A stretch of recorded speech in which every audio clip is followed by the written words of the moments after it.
Hola mi gente, saludos, sean aquí bienvenidos a un nuevo contenido. Para el que no me conoce, mi nombre es Alexis Rosado. Hoy les vamos a estar mostrando el Centro Ceremonial Indígena de Tibes. Esto es un yacimiento arqueológico y un museo dedicado a la cultura indígena de acá de Puerto Rico. Así que hoy se cumplen 50 años del descubrimiento de este lugar y le vamos a estar mostrando todo lo que acontece. Así que si quieres conocerlo, quédate hasta el final del video. Fuímonos mi gente. Esto que tienen en pantalla es el estacionamiento. Al momento es gratis y hacia allá como tal es que comienza lo que es el museo. Mira, mira, aquí al ladito de... mira qué lindo. Al ladito aquí del centro indígena. Hay un par de perritos, este es uno de esos. Miren, por aquí está el loguito de Tibes y es hacia allá. Por acá tienen imágenes cuando encontraron estas osamentas. Y en varias partes de aquí del museo va a haber imágenes históricas de cuando estaban descubriendo el lugar. Esta piedra se encontró en la plaza principal durante las excavaciones de 1975 y constituye a un calendario celestial. La piedra se utilizaba con una pieza de madera a través del agujero central, compartido a la luz del sol o a la luz de la luna brillante. Ya dieron la conferencia en la zona del museo, que es lo primero que estamos viendo, son esto que tienen en pantalla. Ahí se los muestro un poco a detalle. Esta es la salita en la que estuvimos tomando la charla. Ahí están unas osamentas de indios. Miren por acá lo que usted estaría viendo en persona si viene para acá a visitarlos. Por acá algo que me llamó la atención, que también tienen, ¿verdad? Cráneos, ahí hay dientes humanos. Esto es más o menos como lucían los indios en su momento. Por acá una vasija bastante grande. Acá están las personas que nos dieron hoy la charlita. Y próximamente vamos a ir entonces a la zona arqueológica para mostrárselas a ustedes. Miren, acá hay una plaquita que te dice que este puente lo restauran en el 1999, luego del huracán George. Justamente este puente que vamos a estar pasando. Este lugar tiene una vibra bien tranquila, emana paz realmente estando aquí. Así que es un lugar bien bonito para visitar. Miren, aquí estamos iniciando ya la caminata al puente, el cual fue restaurado desde 1999. Y rápidamente, wow, miren qué bello, nos encontramos con este río aquí bajando. Según Jalisú Espadillo y otros historiadores, el río Baramaya nace en la cordillera central entre Adjuntas y Ponce y desemboca en la playa de Ponce, que es uno de los muchos ríos que tiene Ponce.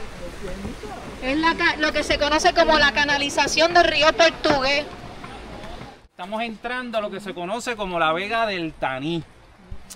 En este espacio, como lo estamos viendo ahora, no fue como lo vieron esos primeros investigadores que vinieron aquí a hacer investigaciones, o tampoco fue la forma en que lo veía don Luis Hernández, ¿verdad? Hoy pues tenemos espacios más limpios. Y este lugar donde estamos entrando ahora se conoce como Jardín Botánico Carmen Carmela Martínez Alvarado. ¿Y quién es Carmen Carmela Martínez Alvarado? Una residente de Tibes, de la comunidad, quien trabajó en el Centro Ceremonial Indígena de Tibes desde que lo inauguraron hasta que ella se jubiló con 30 y pico de años.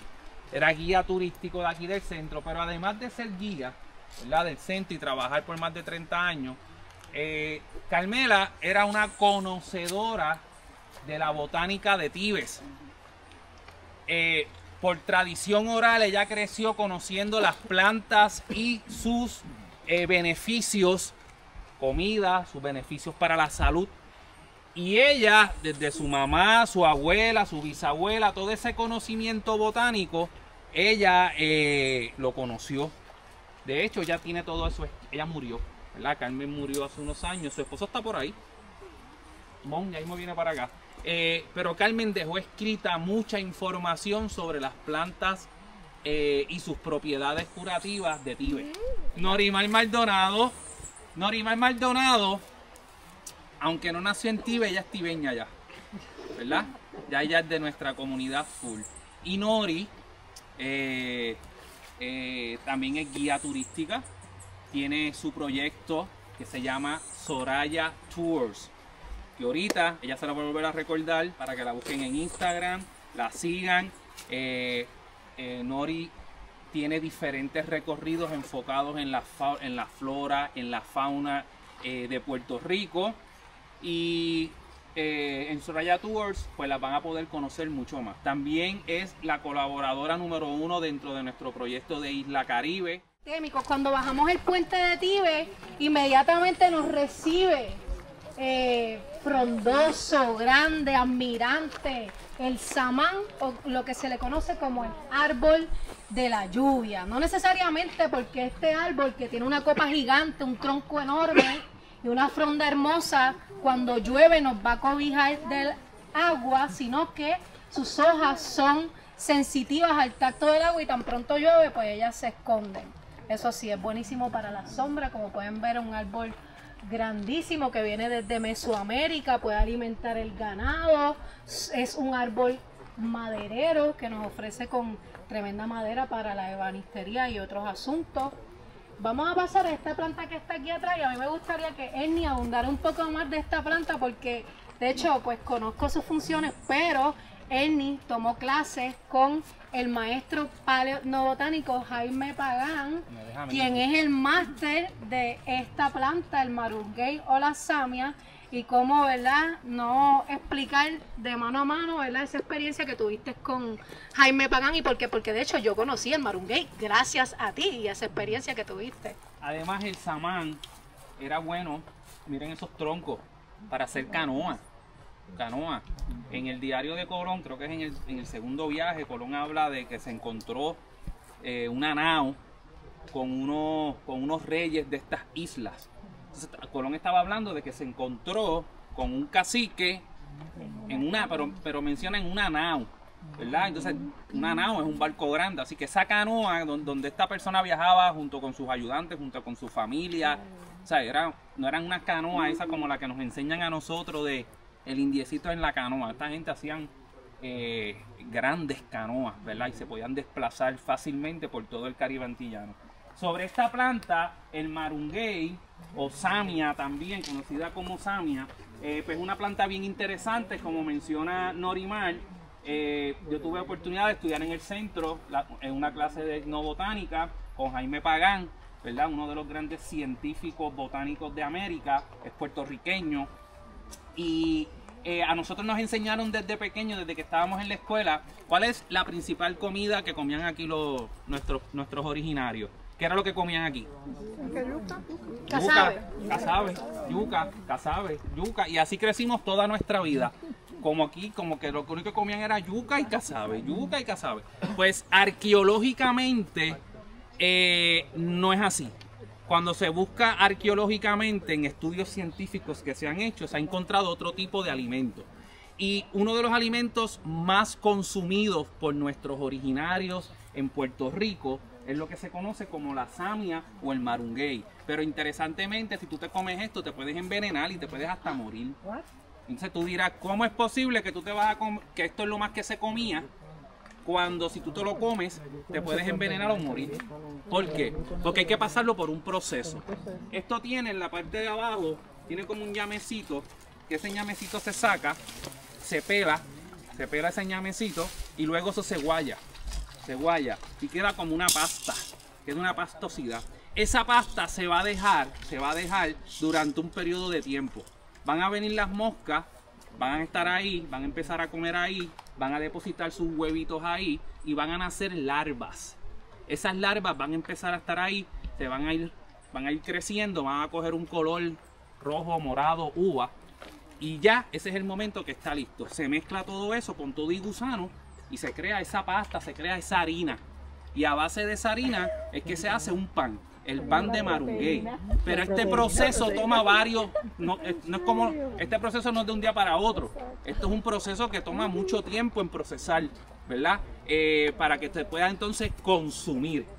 Y en Miguel habló ahorita del yacimiento Maruca, ese yacimiento arcaico, 3000 años antes de Cristo más o menos, que se encontró aquí en Ponce. Pues ahí se encontraron piezas arqueológicas, se encontró una cocina, se encontró un fogón y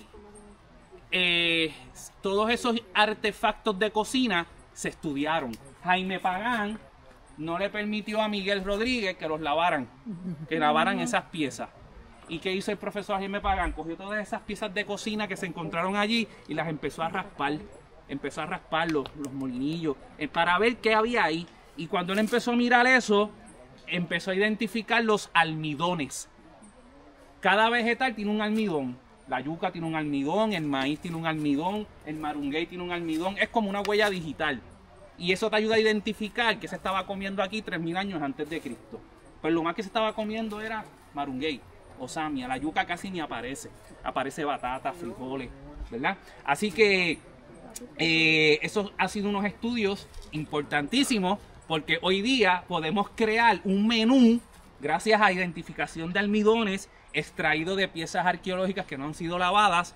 Podemos saber el menú de lo que se comía 3000 años antes de Cristo. En la América tropical existen aproximadamente 300 especies y en Boriquén decenas de ellas. Y esta es la Crescentia cujete, o conocida por nosotros como la higuera. Este árbol en otros lugares de los trópicos de América se le conoce como totuma, jícara, entre otros nombres. Es un árbol que nos ha ofrecido por miles de años cientos de servicios ecosistémicos, desde medicina, madera, emenagogos para ayudar a nuestras mujeres a parir y a bajar la placenta rápido, cura enfermedades respiratorias, pero también ha combatido enfermedades de la piel. Y este árbol para nuestros ancestros inclusive aparece, no sé dónde está Sebastián, pero siempre que yo me paro aquí, me gusta recordarles a la gente que rebusquen los mitos de Yaya, porque según la mitología, de verdad, esto es bien largo, se los voy a dar como que en arroz de habichuela en 3 segundos. Yaya, ¿verdad? El inicio de todo, el primer espíritu, tiene este encuentro con los 4 hijos de Ataveira.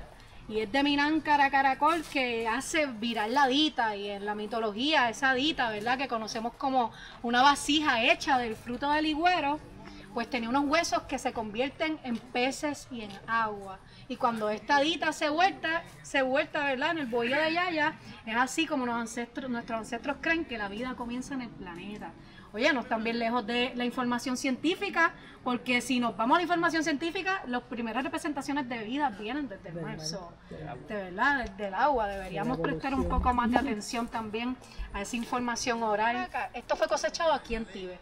Esto es gracias a nuestro amigo del barrio, Ubaldo Collazo, que es uno de los artesanos de la comunidad. El palo que ven aquí es palo de majagua. La cabuya es de majagua. Es un árbol nativo a Puerto Rico. Y aquí la higuera, ¿verdad?, que también es de Tíbet. Sus semillas de maraca y achote de Tíbet también. Y miren cómo suena. Específicamente en un taller con él, este es el sonido de mi alma, según él dice, ¿verdad? Me escogió la maraca y el sonido también. Tenemos la dita, que es esta vasija que yo apuesto que muchos de ustedes lo vieron a su abuela o tomando caldo, tece, o una buena sopa o ajo con habichuela y pollo. Porque no hay nada más rico que comer en una dita. Así que este es nuestro higüero. Pudiera estar aquí hablando todo el día de él, pero tenemos muchos otros árboles y plantas. Pero la primera película está influenciada en muchas culturas ancestrales de América. Y es por eso que este árbol lo reconocemos en la película. En la película le dicen ciba, pero nosotros le llamamos la ceiba, ceiba pendrantra. Este árbol, según los ancestros de Mesoamérica, tiene la llave de las 3 regiones. El inframundo, el terrestre y el celeste. Sus raíces son igual de grandes que su tronco. Es uno de los árboles más grandes de América tropical. Y este árbol, según las memorias o crónicas, era utilizado también para confeccionar las canoas. Increíblemente, ellos tenían la creencia, estos abuelos de nosotros, de que cuando el árbol se deshojaba, los espíritus estaban dando permiso para su corte. El árbol tiene diferentes ciclos, tiene el ciclo de sus bellotas, donde estas revientan y es un espectáculo así como en la película de Avatar, que saca esa fibra conocida como el kapok, que es bien parecida al algodón y podemos confeccionar muchas cosas como almohadas, muebles, neveras. Esta fibra toma todo el piso, hace una gran alfombra, pero también tenemos la época de las flores, florece cada 10 a 5 años. Las flores son bien melíferas y atraen a polinizadores fantásticos como el mamífero más importante de Puerto Rico, el murciélago, pues estas flores son nocturnas. Es un árbol muy increíble y yo diría que una de las informaciones etnobotánicas más asombrosas que encontré o rebusqué es que su hoja es una de las hojas que contiene más proteína. Pero imagínense treparse para buscar una hoja de esa. Este es nativo de nosotros, del trópico de América. Y estamos en época, si miran arriba, el jobo cuando está ready para comer, está como amarillento. Está riquísimo. ¿Cuántos de ustedes han comido jobo? ¿O no recuerdan ese dicho que dicen que cuando los nenes no llegaban a la escuela, pues se fueron a comer jobo? Alto en vitamina C, también se encuentra en los mitos ancestrales y es un árbol que nos ofrece con un fruto. Podemos ver que ya lo poco que hemos caminado encontramos árboles que nos ofrecen madera, hojas que se pueden comer y frutos, medicina. Si mastica la hoja te ayuda para el dolor de garganta. Son árboles sumamente medicinales y yo digo que prestar, ¿verdad?, esa atención a esa información que se pasa de generación en generación es importante porque hoy día dependemos tanto de un sistema que no le importa, ¿verdad?, de cómo nos alimentamos, de dónde vienen nuestros alimentos. Miren qué preocupante es que nuestros niños hoy no puedan reconocer de dónde viene el plátano, de dónde viene el guineo, de dónde viene la malanga, la yuca, la yautía. Eso es importantísimo. ¿Ustedes saben cuánto se pierde en el monte? ¿Saben que existe cientos de especies de quenepa en los trópicos de América, pero en Puerto Rico, ¿cuántos habían dicho? Como 65 especies. Ay, mira, hasta estudios se han hecho de quenepa. Que es la fruta más rica de los trópicos. Tiene vitamina A, vitamina B, vitamina C, potasio, calcio, ¿qué más? Fósforo. Pero lo más interesante es que en épocas de lluvia, en Belice, el material que más se exporta es su resina, que en épocas de lluvia se le da un corte diagonal al árbol y esta pues llora su resina color blanca que a usted le gusta mascar mucho. ¿Qué es eso? El chicle. Le añade azúcar y ya. Por eso es que consideramos este árbol como un árbol manchoso, porque literalmente todo, desde sus ramas, sus hojas son resinosas. Por eso tenemos que saber cuando está madura, porque si no, va a tener ese aftertaste de cuando come mucha quenepa, como que se le pega a la boca. Del níspero, la fruta riquísima, pueden ver, si salen hacia afuera, la pueden ver, la fruta del níspero. En el pueblo de Ponce hay un negocio, ¿verdad?, que se llama níspero, tiene un gran árbol de níspero. Y también en la religión afro, en la santería, las hojas del níspero se queman y sus cenizas se untan en el cuerpo para alejar las cosas negativas, ¿verdad? Así que la madera se ha encontrado en hallazgos arqueológicos de los mayas. Es una madera exquisita también, con un color muy hermoso, rojizo. El caimito es bien interesante porque el caimito, cuando usted lo ve de afuera, usted ve sus hojas verdes, pero su envés, cuando usted se va debajo del árbol, es dorado y es un espectáculo. Les invito a pararse debajo del caimito, que era la fruta favorita del rey Henry de Haití. Permiso.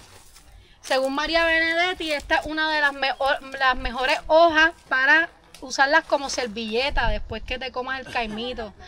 Pero yo también digo que es bueno para cuando vas al baño, ¿verdad? Cuando estás en el bosque, tú tienes que conocer tus hojas, no te vayas a coger una pringamosa o a coger una hoja, o una ortiga brava. Por eso es que es importante reconocer nuestras hojas. Así que si quieren tocar dice que este es el copal del Caribe, pero nosotros le conocemos como almácigo, Bursera cimarúa. Este bellísimo árbol que tiene un color rubí su color está indicando su alto contenido en hierro. Y si es alto en hierro, ¿qué parte del cuerpo trabaja mucho con el hierro? La sangre. Sangre. Exactamente. ¿Y qué órgano? El hígado. La información etnobotánica en Puerto Rico ha sido que a través de los tiempos, ya sean tiempos de hambruna o inclusive cuando los niños nacen con la hemoglobina bajita, se hace un té de la corteza de este árbol que puede tener altas cantidades de hierro y también puede equivaler a un caldo de pollo. Imagínense la importancia hasta de la corteza de los árboles, del color. De hecho, lo más que me interesa es entender que el bosque no tan solo es, como les mencioné, la primera farmacia, la primera tienda, el primer Home Depot, sino también el primer centro meteorológico. Y este árbol nos habla de eso. Porque los abuelos de las Antillas decían que este árbol, que es un árbol siempre verde, o sea que no importa que llegue la época seca, él no se despoja de sus hojas. Si este árbol se llegaran a tornar sus hojas amarillas, los abuelos en las Antillas decían que se iba a acercar una gran sequía. Y esto es bien interesante porque tenemos otras especies de árboles que nos indican el clima, ¿como cuál? Yagrumo. Como el yagrumo. ¿Qué pasa con el yagrumo cuando vira su hoja y nos muestra la parte plateada? Viene que mal tiempo. se acerca mal tiempo y así. Pero estamos en un área que, como yo dije antes, con simplemente mirar a tu alrededor, se nota que aquí alguien pasó trabajo y tiempo y dedicación poniendo la atención a ciertas cosas para su construcción. Pero los que construyeron no fueron los primeros en usar el lugar o denominarlo como lugar sagrado. No fueron ellos, porque los que construyeron fueron los ostionoides, los pretaínos. Los arqueólogos, según los años han pasado, han hecho estudios del terreno. Ellos dicen que han hecho estudios que se ha notado que han habido un sinnúmero de situaciones como Fiona María durante la época en que ellos usaron este lugar. Por ende, parece que el lugar, primero, los salaloides, de Saladero, de Venezuela, que posiblemente eran muchos grupos que se unieron y llegaron aquí, pero se llamaban salaloides por la vasija que hacen. Ok, chévere. Esos fueron los que usaron el lugar como lugar de enterramiento. Como dijo el compañero, aquí no se encontró evidencia de estructura consistente. Dudo que se pueda encontrar, pues, porque pasó mucho tiempo. Pero posiblemente sí habían aldeas adyacentes, por ejemplo, donde él vive. Correcto. Sabrá Dios si allí había una. Exacto. Allí donde está el caserío había otra. Y por ende, si alguien moría, era aquí. Pero ese es en el tiempo salaloide. ¿Ok? Los arqueólogos indicaron, Curet, en uno de los últimos libros, yo leo las gráficas que él puso de tiempos malos. Tiempos malos es los huracanes, inundaciones. Ese río que ustedes cruzaron allá atrás, ese es el Mairi portugués. El río portugués es el causante de muchas inundaciones. Cuando yo era chiquito, que yo me crié allí en la calle Comercio, y yo me acuerdo que yo de chiquito eran dos cosas que veíamos: la quema de la caña y las inundaciones que causaba este río. Por eso es que se construye la represa portuguesa. Yes. La construyen, el cuerpo de ingenieros americanos la construye para que así controlar el flujo, pero también tener agua, porque Ponce secó. Ponce es bien caluroso y hay que suplir la gente con agua. Nice. Pues entonces se cree que durante el tiempo salaloide se usa como enterramiento, pero se abandona en un momento dado, posiblemente por un María o Fiona, y luego vuelve otra vez. Dice Curet, o los expertos, que posiblemente pasaron unos 50, 100 años en lo que retomaron el lugar otra vez, pero ya para ese tiempo ya habían evolucionado, ya están jugando un juego. No estoy diciendo que ahí se jugó el juego. Aquí nadie puede aseverar que se hizo en ninguna plaza porque nadie lo vio. Lo que sí se puede decir es que los expertos dicen que eso tiene sentido, que se jugara un juego organizado ahí. ¿Por qué? Porque el río le pasa por el lado. Pues si tú estás en Ponce, ahora mismo estamos aquí. Si yo le digo a ustedes, vamos para el río a refrescarnos, todos dijeran, sí, vamos, que hace calor, ¿verdad? Pues imagínate, jugando un juego, seguro que tienes que tener hidratación. Eso sí tiene sentido. Pero como hay tantas otras plazas, inclusive la que estuvimos hablando, que es la plaza principal, qué belleza de estructura, con una piedra, que nosotros hablamos de la piedra del centro, pero noten algo. Van a ver que ahí en la entrada hay una piedra en el mismo centro. Si se paran detrás de esa piedra van a ver que alinea con la del centro, con la de la esquina y con una chiquita que está allá arriba sola, al lado de un batey que se llama el batey del murciélago. También hay otra estructura que no hay otra en el Caribe, que es esa Plaza del Sol. Por eso les dije en la conferencia, Ponce tenía que ser esto. Era una ciudad antes de que llegaran los europeos. Este era el lugar donde la gente, mira, vamos para tal lado, que allí va a estar Jumba Buena y el otro. Digo, ellos entre ellos, vamos para allá, porque hay que, tú sabes, las nenas, ay sí, vamos para ver los nenes del otro lado. Eso sucedía, tenía que suceder. So, uno ve que esas plazas del sol tienen triángulos, curiosidades de ellas. 3 de esos triángulos a la derecha no están conectados con piedra, pero sí van en un círculo perfecto. Pero cuando miramos los 3 del lado de acá, están conectados en piedra. Y uno dice, ¿pero por qué? ¿Qué, sabe? ¿Era un símbolo del dios del sol? ¿O tenía un propósito que antes, cuando Goico hizo unos super estudios a principio, sí dijo que había unas salidas de sol, solsticios, equinoccios? Sin duda, posiblemente. Pero Sean Sullivan se enfocó más en la piedra del medio y aquellas piedras de batey de una hilera. Los estudios astronómicos de Sullivan se enfocan en esta plaza. En esa piedra del centro, porque él simplemente vino aquí y se paró allá y dijo, pero lo que pasa es que si el sol sale allí, sí puede que alinee con la del este en un día, pero no en el otro. La otra está muy lejos para conectar. So, él dijo, espérate, deja ver qué es lo que pasa con esa piedra del centro, efectivamente. Porque el profesor Osvaldo García Goico, quien él menciona, fue mi profesor también. Y como mencionó, él hizo unos estudios aquí, de hecho, brutales. Y con la batey de la herradura también, buscando salidas y puestas del sol. Y la constelación del Orión, que él notó que alineó con esa cera empezando, y se acuesta acá con la punta acá. Que yo me acuerdo que en la clase él se paraba y nos decía, ¿usted se imagina el cacique parado ahí? Y alineado con eso, y no voy a decir la palabra que utilizaba en el salón, pero... Y miren, esta es la piedra que él mencionó, que conecta junto a la otra piedra allá en la esquina. El lugar es bastante grande. Y en el medio aquí que estaba la piedra que les mostré en el museo. Yo recuerdo que yo vine aquí una vez de pequeño. En aquella ocasión recuerdo que tenían unos bohíos. Hoy en día no los veo, pero era algo simulando los bohíos de los taínos. Ahora vamos para la Plaza de Estrellas. Esta es la zona que él mencionó, que las piedras tienen una forma de triángulo. Hay una allá, hay otra acá. Bueno, nos encontramos con una suscriptora, Lizzy, de aquí de Tibes, ¿verdad? Lizzy Sarobey, de aquí de Ponce. ¿Invitas a la gente a que venga acá y conozca Tibes? Sí, es muy importante que vengan a ver los yacimientos indígenas aquí en Tibes, en un centro ceremonial. Los invito, la entrada es gratis, de domingo a martes. Está abierta. Pues muchas gracias. Ok, saludos. Bye. Pues ya saben que aparte del tour que pueden tomar, pueden caminar aquí libremente, como lo estoy haciendo yo ahora mismo y las demás personas. Puedes disfrutar de los árboles que hay aquí diferentes, de estas partes indias. Me dijo la suscriptora, le pregunté por los bohíos, qué pasó con ellos, y me comentó que María los destruyó y pues todavía no han puesto nuevos, pero esa es la razón por la que hoy en día los bohíos no están aquí en este lugar. Y esta es la parte que se asume que se hacían juegos aquí. ¿Por qué? Porque el río está allá al lado. De hecho, desde aquí ya puedes escuchar el río pasar.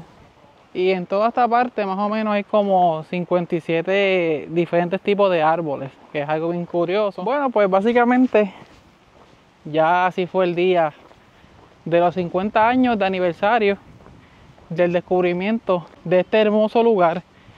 Nos vamos despidiendo. Gracias por ver el video. Les invito a que vengan y conozcan este maravilloso lugar. Soy Alexis Rosado y en este canal no podemos irnos sin decir que nos fuimos.